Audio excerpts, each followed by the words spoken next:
Guys, we've got us a 1969 white 4000, and it's got a little Cummins motor in it. We'll tip the hood up here in just a second, but I wanted to kind of do just a quick walkthrough for you guys on this truck. Now, Art hasn't used this truck a lot. If you look on the side, you can see it was from another farm that was here in the valley, in the Grand Valley. He bought this truck here about 15 years ago on another auction that we had done.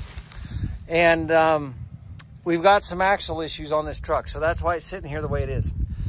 If I can get this truck to start before sale day, and we're going to try to, we will certainly post that video and show that truck running. But I'm going to do a walk around, and whenever I come back, we'll take a look at that motor whenever I get up here at the front. So I'm going to open up the cab here first, guys, and let you look inside here. Nothing fancy, an older truck. Obviously, the seat's showing a lot of wear over there. Not sure what transmission is in this truck, guys. I will try to find that out. I don't see any markings on here. Let me see. No, it looks like it's a 10-speed. It's a Fuller Road Ranger 10-speed RT 910. If that means anything to you guys, that's the decal that's up on the dash here. Let's see if I can show that to you right here. So I'm guessing that is the transmission in this truck. What I think is I don't see an odometer in here, guys.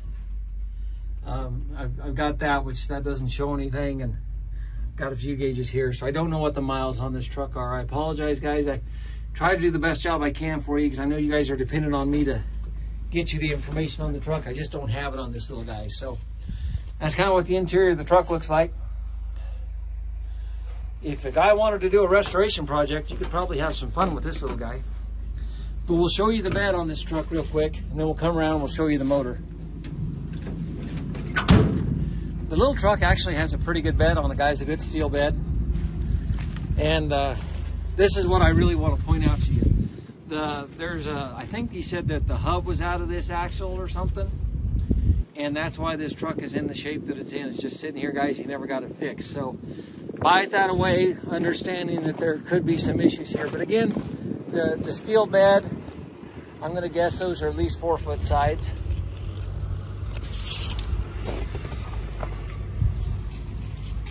So they're about 52-inch sides there, guys.